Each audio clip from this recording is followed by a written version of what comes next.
Other than our introduction, we had Enoch and Abel last week, and this morning from Hebrews 11, we're going to be studying about Noah. So if you have your Bibles, go with me real quick. We just want to cover where we're at in Hebrews 11. And we're going to be in Hebrews chapter 11, and we're going to start, in verse 7. It's a short verse there.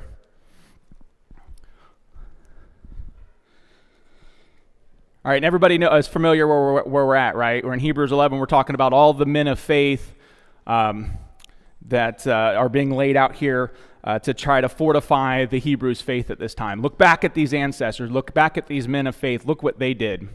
All right, so starting in verse 7, it says, "By faith, Noah, after he was warned about what was not yet seen and motivated by godly fear, built an ark to deliver his family. By faith he condemned the world and became an heir of the righteousness that comes by faith."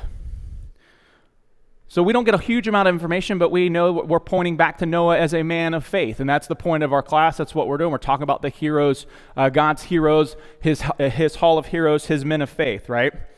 So before we start out, what is some things, and so when I was younger and when all the kids here go through Bible classes, they learn about Noah. It's one of their biggest characters that they learn about in the very beginning. So what do you know about Noah? I'm going to pop quiz you. What do you know? What are some facts, like little tidbit facts that you might know about Noah? Yes, sir. Okay, he built an ark. That's right, he built an ark. He knew some animals. That's true, he knew some animals. What about some detail facts? About how long do you think it took Noah to build this ark? Does anybody know that? Okay, there you go. It was 100 years, a little over 100 years. Some say 125, but it's 100 years or so. Who was his grandfather?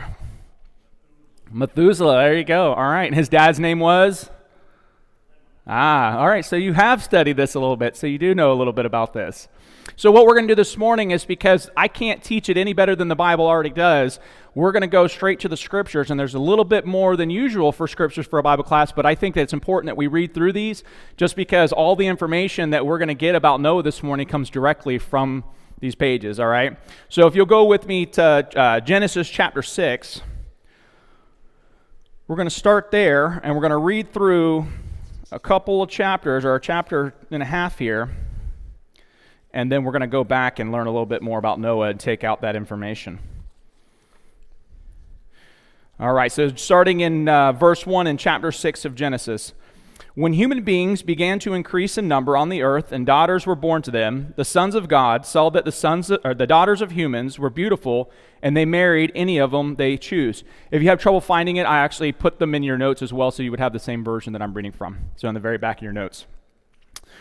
Let's see here. "The Lord said, 'My spirit will not contend with humans forever, for they are mortal. Their days will be 120 years. So this is God saying, okay, now I'm going to limit the amount of time that man's going to live at this point, right?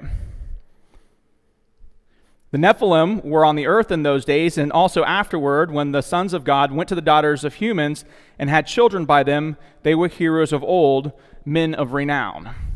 The Lord saw how great the wickedness of the human race had become on the earth, and that every inclination of the thoughts of the human heart was only evil all the time.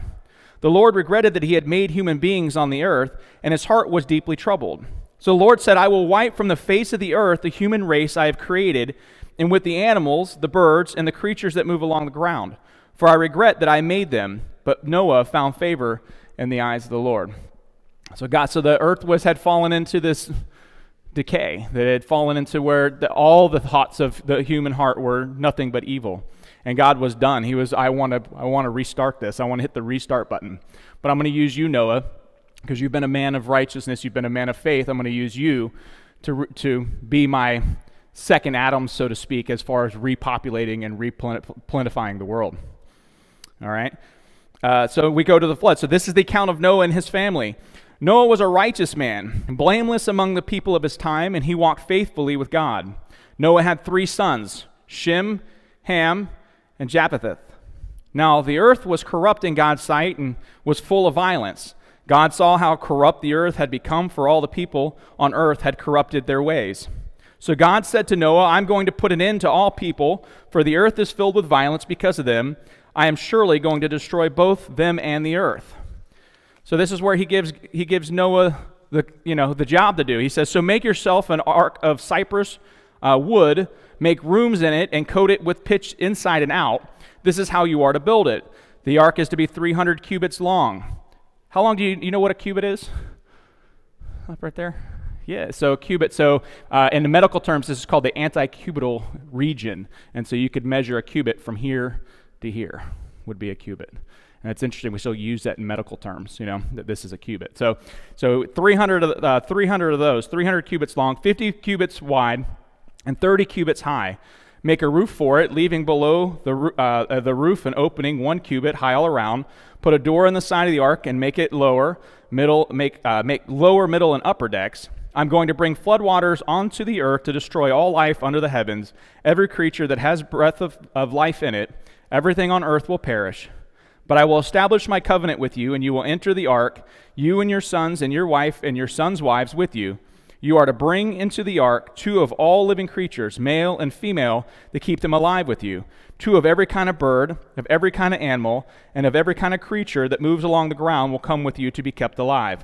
You are to take every kind of food that is to be eaten and stored away as food for you and for them. And Noah did everything just as God commanded. So we know that he did everything that God commanded because we know the remainder of that story, right? So we just talked about how long did it take, to build this ark. We said about 100 years, 125 years, something like that.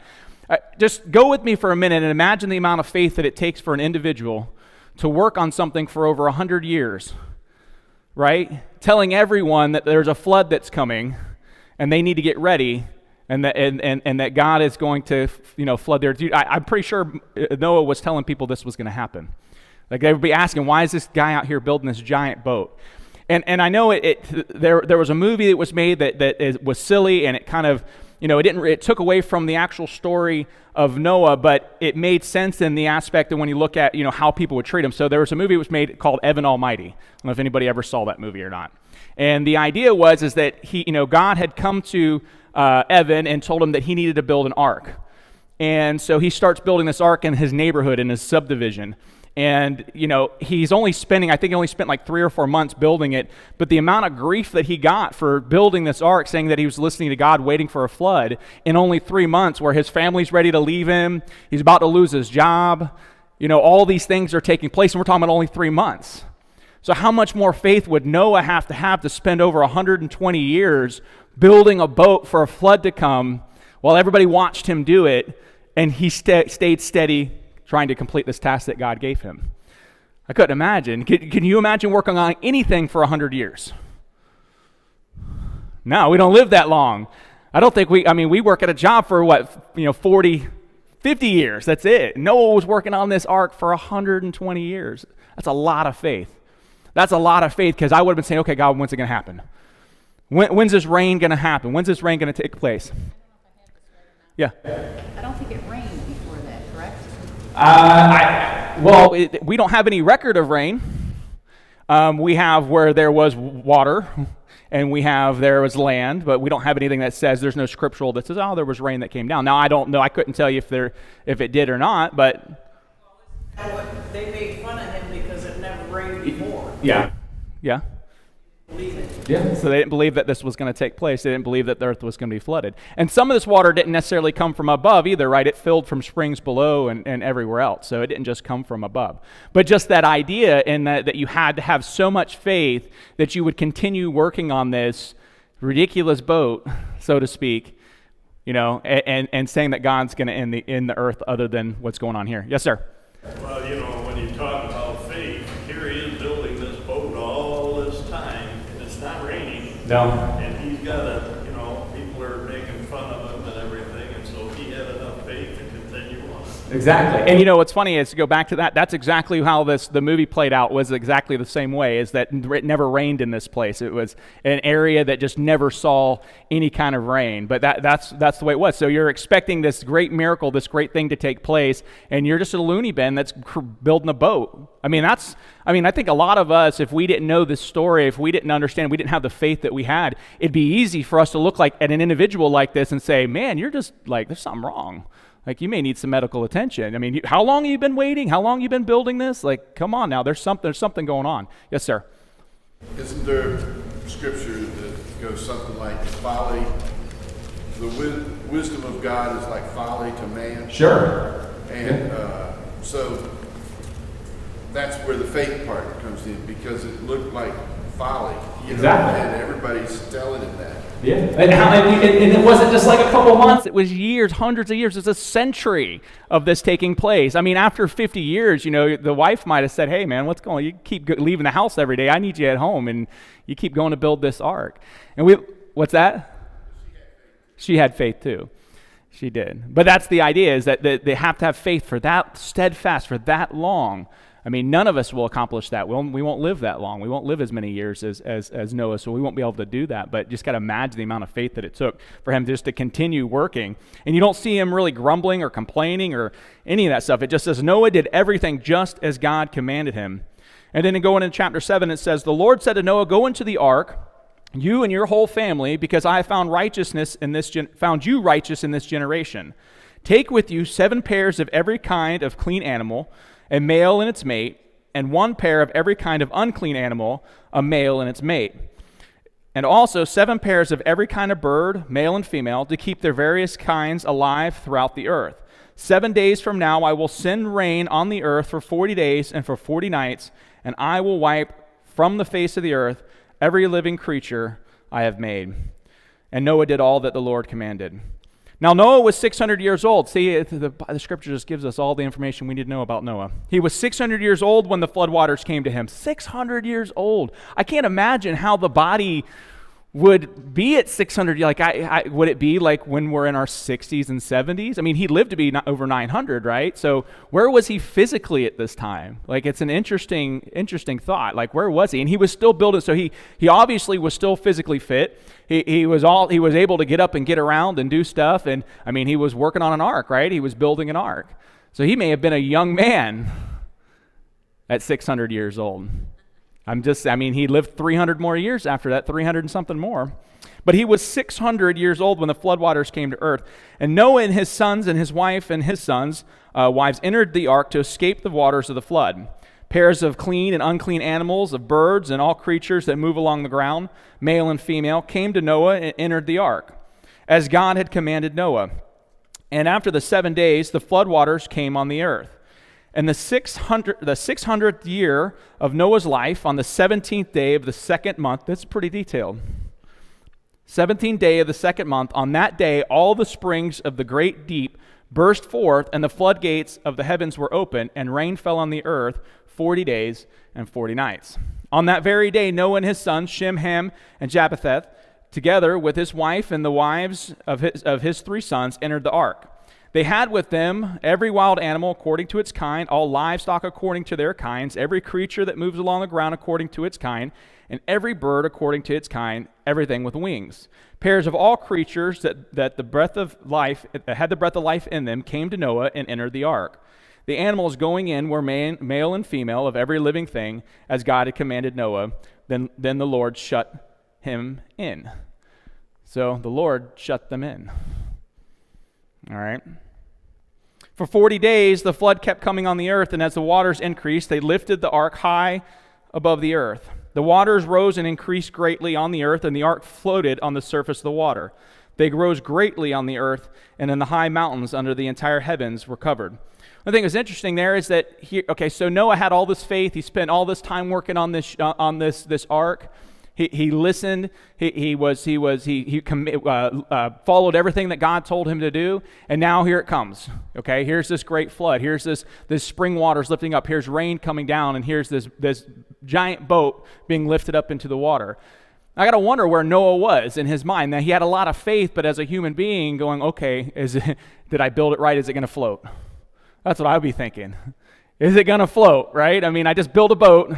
Now it wasn't like Noah was a boat builder, he may have been a carpenter. How many boats would he have built in his lifetime? I think this is his first, right?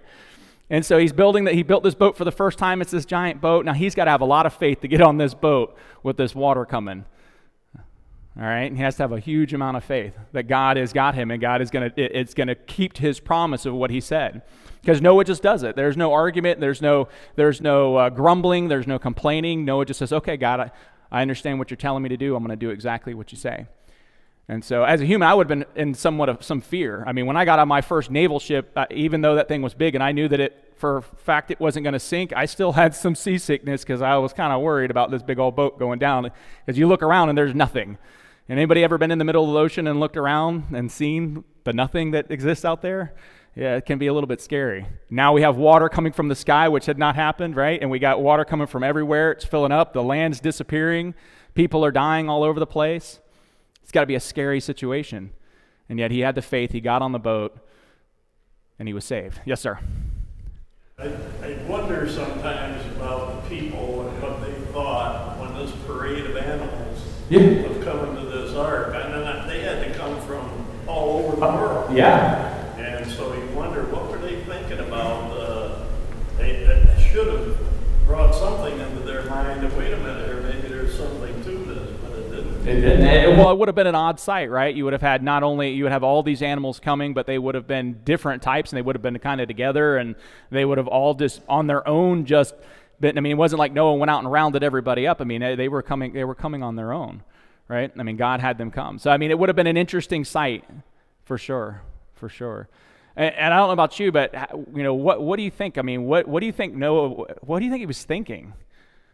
That's what I try to figure out. What was this guy thinking? What was going through his head when all this was happening? How did he remain that faithful? How do we have the same faith that Noah has? Years. What's that? For that many years. That many years. Yeah, to stay strong that many years and continue to build this ark, continue to listen to this command. I mean, you look at all the other stories and the commands that God has given, and there wasn't a period of time that was taking this long. Now, promises, yes, but not commands to do things and build things and stay faithful. 100 years is a long time, a very long time. All right, let's see. So In 6th chapter, it has two animals of every kind, a pair. Yep. In the 7th chapter, it has 7 animals of the unclean and 7 animals. No, it was clean. It was Okay, clean, Yeah. 7 animals of the clean, Yeah. and a male and a female, and 2 of every kind of the unclean. So there's a difference in the two. Okay. I imagine it is, but it says 2 in the other, in the 6th chapter, because they were Jewish. I'm trying to look at where you're at. Yeah, so they had pairs of clean and unclean animals, of birds and all creatures that move along the ground. So the scripture says that we have 7 pairs of every kind of clean animal, one pair of every kind of unclean animal, a male and its mate, and also 7 pairs of every kind of bird, male and female. And then you were saying in chapter 7 it says something different there? That was it right there. Okay. Didn't they have to eat clean animals? Yes. And actually, when you get back down and we get down to the end of this, actually God commands Noah to not eat anything that has lifeblood in it. So no animals at all. What's that? They still have to do sacrifice. There was animals brought for sacrifice. So there was that was part of it. That was part of it. Yeah, but it was not to eat any of those animals. All right. All right, so for 40 days, and the flood kept coming on earth, and as the waters, I'm going to verse 17 in chapter 7. For 40 days, the flood kept coming on the earth, and as the waters increased, they lifted the ark high above the earth. The waters rose and increased greatly on the earth, and the ark floated on the surface of the water. So it floated. Whew.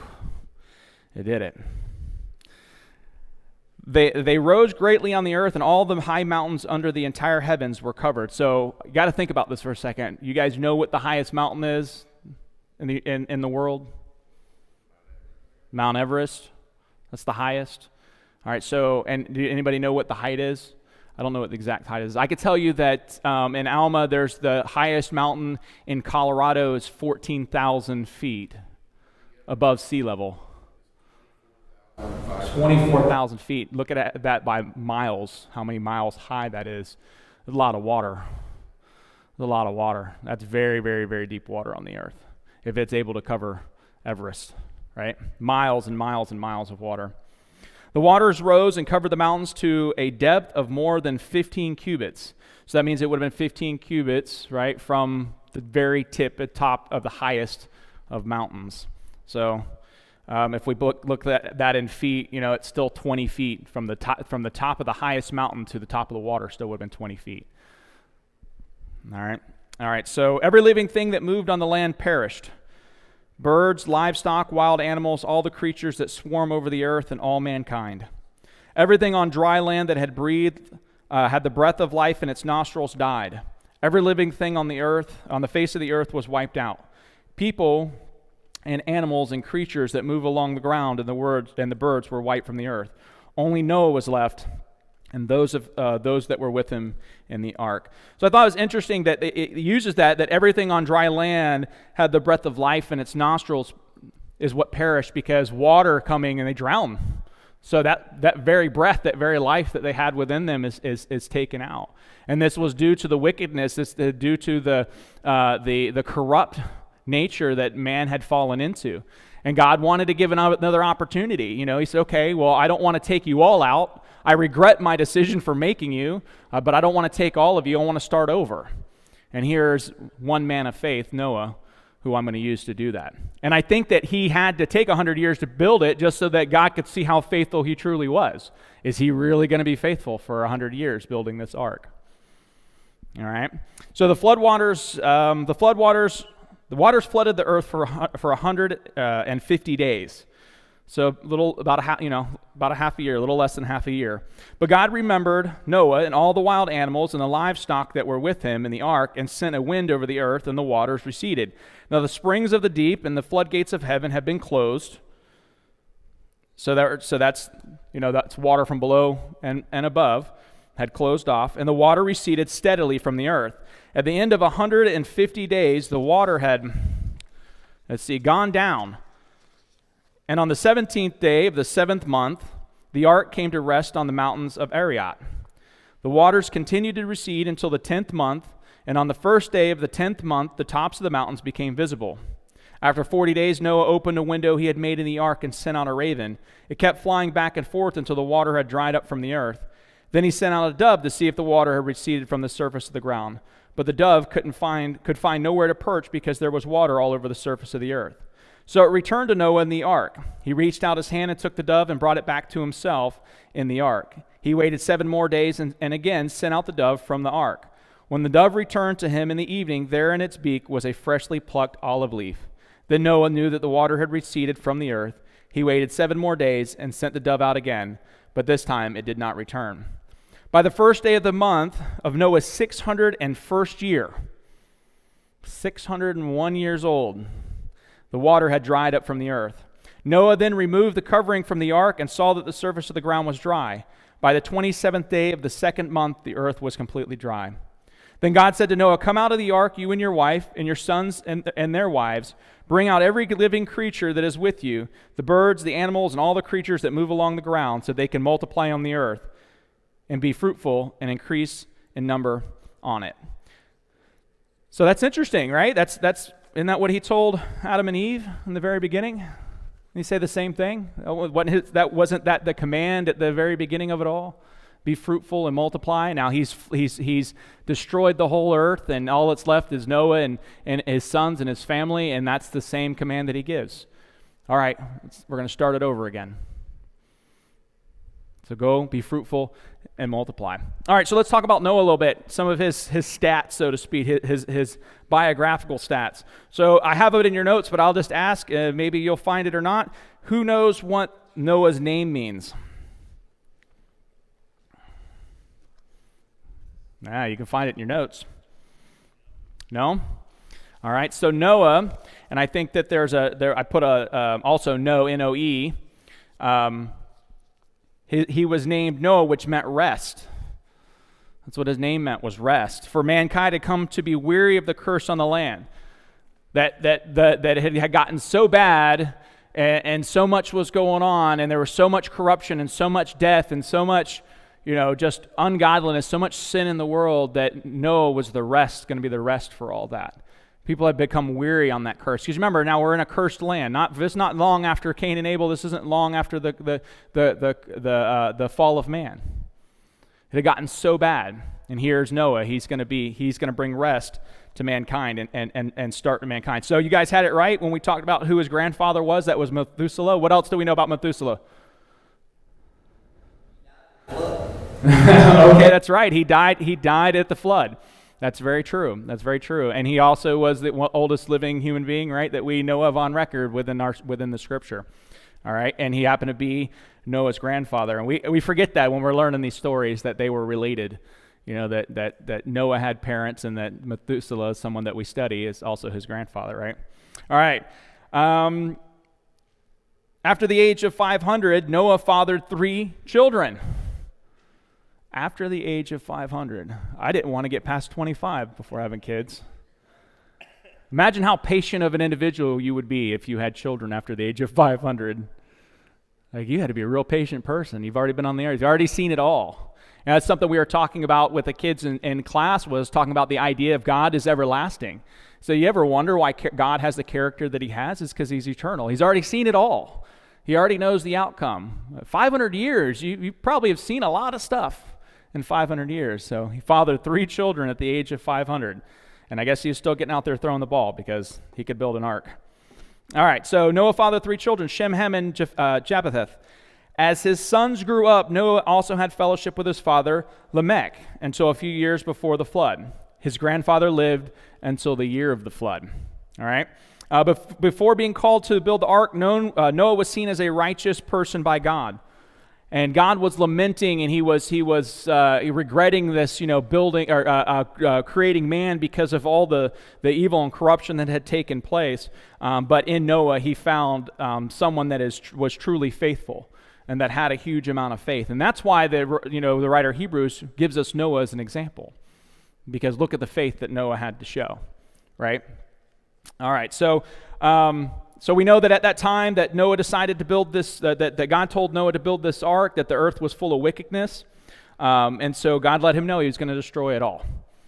And that if he had the faith that it took, the faith that was required, and built this ark, he would survive and his family line would survive as well. All right, so Noah did all this and built the ark in the 120 years before the flood. So about 120 years or so is what it took. During this time, Noah exemplified the righteousness of God and to the people around him, because he would have had to keep going and keep doing this no matter what anybody said.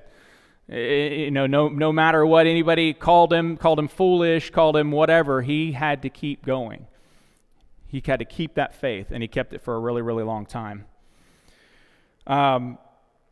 So we know that. Let's see. We got. We know what his occupation was. Anybody know what Noah's occupation? What he was? Other than building a giant boat, what he did. He was a farmer. That's right. He was a farmer. Exactly. That's what he did. He was a farmer of the soil. And we learned. So we'll go back to the scriptures here, and we'll finish out that little bit that we have, and we learn a little bit more about Noah. Beyond this. Okay, so we were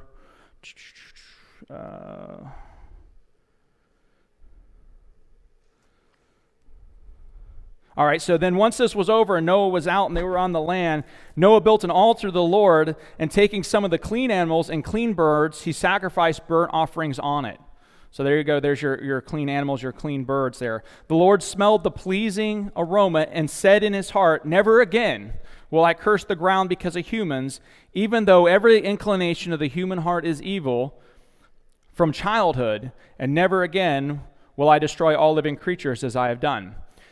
Verse 22 says, "As long as the earth endures, seed time and harvest, cold and heat, summer and winter, day and night will never cease." So then going into chapter 9 says, "Then God blessed Noah and his sons, saying to them, 'Be fruitful and increase in number and fill the earth.'" Again, there's that command. Fill the earth again. Your faith has brought you to survive the destruction of the world as you know it. And I don't mean world as in the earth itself, but as in the people. All right, your faith has saved you from that destruction. Imagine being the only man on earth, other than his sons who obviously were living under his protection at that time, but the only man or woman on earth that has the faith that would be allowed to survive the whole earth. to survive this type of thing. So the fear and dread of you will fall on all beasts of the earth and on all the birds in the sky, on every creature that moves along the ground and all the fish in the sea. They are given into your hands. Everything that lives and moves about will be food for you, just as I gave you the green plants, I now give you everything. But listen to this, because he says that, but then he goes on, he says, but you must not eat eat meat that has its lifeblood still in it. Okay, so that, not saying not eat meat at all, it's just saying can't eat it if it has blood in it, is what I got from it. All right. So, and for your lifeblood, I will surely demand an accounting. I will demand an accounting from every animal and from each human being too. I will demand an accounting for the life of another human being. Now, I'm thinking that we looked at, when you look at the story of Cain and Abel and you see this murder take place, I'm thinking that this is something that's become very rampant. That the morality of man has fallen such that murder was not even something that's within someone, like it's not a big deal, taking another person's life. And that's why God is specifically coming back and telling us that we're going to be held accountable, that I will demand an account for the life of another human being. All right, so whoever sheds human blood, by humans shall their blood be shed. For in the image of God has God made mankind. As for you, be fruitful and increase in number, multiply on the earth and increase upon it. Then God said to Noah and to his sons with him, I now establish my covenant with you and your descendants after you, and with every living creature that was with you, the birds, the livestock, and all the animals, all those that came out of the ark with you, every living creature on the earth. So then we know the rest of the story where God says that the covenant that I'm making between me and you and every living creature